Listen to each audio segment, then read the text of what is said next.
Hi friends, welcome to Trending Samayal. எல்லாரும் எப்படி இருக்கீங்க? ரொம்ப நாள் ஆச்சு வீடியோ பண்ணி. இதுக்கு அப்புறம் வீடியோ பண்றனால ஒரு ஸ்வீட்டான ரெசிபியோட தான் உங்களை சந்திக்கணும்னு சொல்லிட்டு பாயாசம் பண்ணிருக்கேன். அந்த பாயாசம் எப்படி பண்றதுன்னு பார்க்கலாம் வாங்க.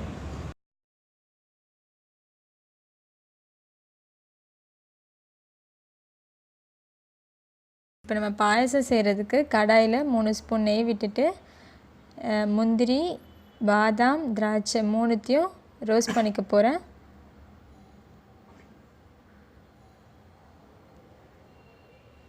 பாதாமை கட் பண்ணி ரோஸ்ட் பண்ணிக்கோங்க.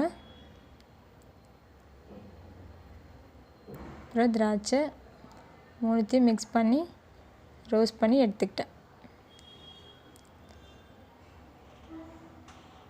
அதுக்கப்புறம் திருப்பி 3 ஸ்பூன் நெய் விட்டுட்டு சேமியாவை நெய்யில் வறுக்க போகிறேன். வறுத்த சேமியாவாக இருந்தாலும் ஒரு நிமிஷம் நெய்யில் வறுத்துக்கோங்க. அப்போ தான் வந்து நல்ல ஃப்ளேவர் கிடைக்கும்.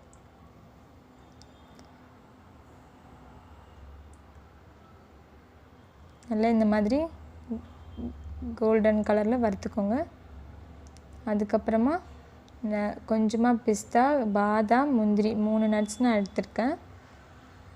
அது வந்து மிக்சியில் போட்டு ஃபஸ்ட்டு பவுடராக அரைச்சிக்கோங்க. அதுக்கப்புறம் இந்த கிளாஸ் அளவுக்கு தண்ணி வச்சுட்டு பேஸ்ட்டாக அரைச்சி எடுத்துக்கோங்க. அதுக்கப்புறம் நான் வந்து ஜவ்வரிசியை தண்ணியில் ஊற வச்சுருக்கேன். அதை அப்படியே தண்ணியோடு நான் வந்து மிக்ஸ் பண்ணிக்கிட்டேன். மிக்ஸ் பண்ணிவிட்டு ஜவ்வரிசியை வேக வச்சுருங்க. அதுக்கப்புறம் 1 லிட்டர் பாலை நான் காய்ச்சி வச்சுருக்கேன். அதில் ஃபஸ்ட்டு 1/2 லிட்டர் பாலை ஊற்றி ஜவ்வரிசியும் சேமியாவும் வேக வச்சிடலாம். அதுக்கப்புறம் சேமியா மிக்ஸ் பண்ணி அந்த சேமியா நல்லா வெந்துருச்சு. அதுக்கப்புறமா நான் ஒரு 20 ஸ்பூன் சர்க்கரை போட்டிருக்கேன். உங்களுக்கு தேவையான அளவுக்கு சர்க்கரை போட்டுக்கோங்க. அது சுகர் நல்லா மிக்ஸ் ஆகிடுச்சு. அதுக்கப்புறம் பேலன்ஸ் இருக்க 1/2 லிட்டர் பாலை நம்ம மிக்ஸ் பண்ணிக்கலாம். அப்புறம் நம்ம அரைச்சி வச்சுருக்க அந்த நட்ஸு போட்ட அந்த பாலையும் ஊற்றிக்கலாம்.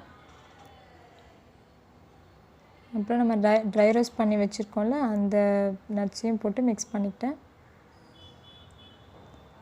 அவ்வளோதான், நம்ம பாயசம் ரெடி. இந்த ரெசிபி உங்களுக்கு பிடிச்சிருந்துச்சுன்னா லைக் பண்ணுங்கள், ஷேர் பண்ணுங்கள், மறக்காமல் ட்ரெண்டிங் சமையலுக்கு சப்ஸ்கிரைப் பண்ணுங்கள்.